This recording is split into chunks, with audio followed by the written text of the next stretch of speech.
ఓం నమో వెంకటేశాయ. అందరికీ నమస్కారం అండి. ఈరోజు మన ఛానల్లో ఈ 2026 సంవత్సరంలో తొలి ఏకాదశి ఎప్పుడు వచ్చింది, అది జూలై 24న లేక 25న ఎప్పుడు అని, ఏకాదశి తిథి ఎప్పటి నుంచి ఎప్పటి వరకు ఉందో, ఉపవాసం, జాగరణ, పారణ సమయాలేమిటో, అలాగే ఏం నైవేద్యం సమర్పించాలో, ఈ తొలి ఏకాదశి విశిష్టత ఏమిటో, పాటించవలసిన నియమాలు ఏమిటో ఈరోజు మనం ఈ వీడియో ద్వారా పూర్తి వివరాలు తెలుసుకుందాం. ఎక్కడా స్కిప్ చేయకుండా పూర్తి వీడియో చూస్తారని ఆశిస్తున్నాను. అంతకంటే ముందుగా ఇంతవరకు నా ఛానల్ని సబ్స్క్రైబ్ చేసుకున్న వాళ్ళు ఉంటే సబ్స్క్రైబ్ బటన్ని ప్రెస్ చేసి పక్కనే ఉన్న బెల్ ఐకాన్ని ప్రెస్ చేసి ఆల్ అనే ఆప్షన్ ప్రెస్ చేశారంటే నేను పెట్టే ప్రతి వీడియో మీరు నోటిఫికేషన్ ద్వారా మొదటగా చూసేయవచ్చు. ముందుగా వీడియోలోకి వెళ్ళిపోదాం. హిందువులు జరుపుకునేటువంటి తొలి పండుగల్లో మొదటి పండుగ ఈ తొలి ఏకాదశి. ఆషాఢ మాసంలోని శుక్లపక్షంలోని 11వ రోజున తొలి ఏకాదశిని జరుపుకుంటాం. ఈరోజు విష్ణువును పూజించడం ఆనవాయితీగా వస్తుంది. ఈ తొలి ఏకాదశిని దేవశయన ఏకాదశి అని, హరివాసరం అని, ఆషాఢ ఏకాదశి అని కూడా అంటారు. తొలి ఏకాదశి రోజున శ్రీ మహావిష్ణువు క్షీరసాగరంలో శేషతల్పంపై యోగనిద్రలోకి వెళ్తాడని పురాణాలు చెబుతున్నాయి. ఈ నిద్రాకాలం 4 నెలల పాటు ఉంటుంది. కార్తీక శుద్ధ ఏకాదశి, దీన్నే ఉత్తాన ఏకాదశి అని, ప్రబోధిని ఏకాదశి అని అంటారు. ఆ రోజు ఆయన తిరిగి మేల్కొంటారు.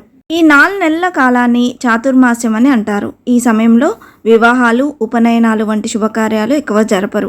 ఆధ్యాత్మికతకు, పూజకు, వ్రతాలకు, దాన ధర్మాలకు ఈ కాలం అత్యంత పవిత్రమైనదిగా భావిస్తారు. ఏడాదిలో వచ్చే 24 ఏకాదశుల్లో తొలి ఏకాదశికి అత్యంత ప్రాముఖ్యత ఉంది. ఈ ఒక్క ఏకాదశి రోజున దీక్ష చేస్తే కోటి పుణ్యాలు లభిస్తాయని పండితులు చెప్తున్నారు. ఈ తొలి ఏకాదశి రోజున ఉపవాసం, జపం, ధ్యానం, దానం వంటి కార్యాలకు అపరిమితమైన పుణ్యఫలం లభిస్తుంది. సూర్యచంద్ర గ్రహణాల్లో భూమి దానాలు ఇచ్చినంత, అశ్వమేధ యాగం చేసినంత పుణ్యం లభిస్తుందని పురాణాలు పేర్కొంటున్నాయి. ఈ 2026 సంవత్సరంలో తొలి ఏకాదశి ఎప్పుడు వచ్చిందో ఇప్పుడు తెలుసుకుందాం. స్వస్తి శ్రీ పరాభవ నామ సంవత్సరం గ్రీష్మ ఋతువు ఆషాఢ మాసంలో ఏకాదశి తిథి అనేది జూలై 24 శుక్రవారం ఉదయం 10 గంటల 28 నిమిషంలకు ప్రారంభమై జూలై 25 శనివారం పగలు 12 గంటల 15 నిమిషంలతో ఈ ఏకాదశి తిథి అనేది ముగుస్తుందండి. మన హిందూ పంచాంగం ప్రకారం సూర్యోదయానికి ఏ తిథి అయితే ఉంటుందో ఆ రోజు ఆ తిథిగా పరిగణిస్తాం. కాబట్టి ఏకాదశి తిథి అనేది సూర్యోదయానికి జూలై 25న ఉన్నది. కాబట్టి ఈ 2026 సంవత్సరంలో తొలి ఏకాదశి పండుగను జూలై 25 శనివారం రోజున జరుపుకొనున్నాము. ఈ 2026 సంవత్సరంలో అత్యంత విశేషంగా స్వామివారికి ఇష్టమైన రోజు అయినటువంటి శనివారం రోజున ఈ తొలి ఏకాదశి పండుగ వచ్చింది. ఈరోజు నక్షత్రం అనురాధ నక్షత్రం ఉదయం 6 గంటల 20 నిమిషంల వరకు ఉందండి. తొలి ఏకాదశి రోజు ఉపవాసం, జాగరణ అనేది ఏ రోజు చేయాలి, అలాగే పాలన సమయం ఏమిటో ఇప్పుడు తెలుసుకుందాం. తొలి ఏకాదశికి చేసే ఉపవాసం అనేది దశమి గడియల్లో ప్రారంభించాలి. కాబట్టి జూలై 24 శుక్రవారం రోజు సాయంత్రం నుండి ఈ ఉపవాస దీక్ష అనేది ప్రారంభించాలండి. జూలై 25 తొలి ఏకాదశి రోజు పూర్తిగా ఉపవాసం ఉండి జూలై 26 ద్వాదశి గడియల్లో అంటే ఉదయం వేళల్లో పూజ ముగిసిన తర్వాత ఉపవాసాన్ని విరమించుకోవచ్చు. తొలి ఏకాదశిని పేలాల పండుగ అని కూడా అంటారు. ఈ రోజున పేలాల పిండిని తినడం ఒక ఆచారంగా ఉంది. పేలాలను పితృదేవతలకు అత్యంత ఇష్టమైనవిగా భావిస్తారు. ఈ రోజున పితృదేవతలను స్మరించుకుంటూ పేలాల పిండిని తీసుకోవడం వల్ల వారి ఆశీస్సులు లభిస్తాయని నమ్మకం. స్వామివారికి నైవేద్యంగా పేలాల పిండి అంటే మొక్కజొన్న పేలాలను పొడిగా చేసి అందులో బెల్లం కలిపి దేవుడికి నైవేద్యంగా సమర్పించాలి. ఇది కాకపోతే ఆ విష్ణువుకి ఎంతో ఇష్టమైనటువంటి చక్కెర పొంగల్ని నైవేద్యంగా సమర్పించవచ్చు. విష్ణుమూర్తికి ఇష్టమైన వాటిలో తులసి ఆకులు ఒకటి.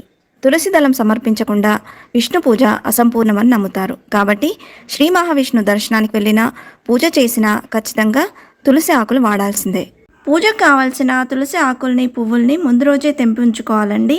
తొలి ఏకాదశి రోజున తులసి ఆకుల్ని అస్సలు తెంపకూడదు. కాబట్టి పూజకు కావాల్సిన తులసి ఆకుల్ని ముందు రోజే తెంపి ఉంచుకోవడం మంచిది.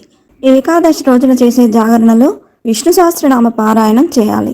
విష్ణుమూర్తికి సంబంధించిన భాగవతాన్ని చదువుకోవాలి. ముఖ్యంగా ఏకాదశి వ్రతం ఆచరించేవారు మంచంపై పడుకోరాదు. ఏకాదశి రోజున ఆవుల్ని పూజిస్తే ఎంతో మంచిదని పండితులు చెబుతున్నారు. దానగుణం, దయాగుణం అలవర్చుకోవాలి. సహనం లేనివారు, నిష్ట లేనివారు ఉపవాసం ఎంత మాత్రం పనికిరాదు. ఆరోగ్యం సహకరించని వారు ఉపవాసం చేయాలి అనుకుంటే పాలు, పండ్లు తీసుకోవచ్చు.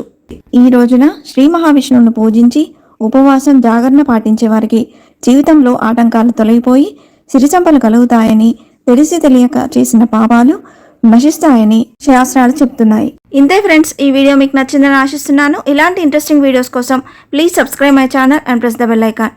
అలాగే లైక్ చేయండి, షేర్ చేయండి. మీకు ఏమైనా సందేహం ఉంటే నా కమెంట్ బాక్స్లో పోస్ట్ చేయండి. మరొక మంచి వీడియోతో మేము ముందుకు వస్తాను. అంతవరకు సెలవు. సర్వేజన సుఖినో భవంతు. స్వస్తి.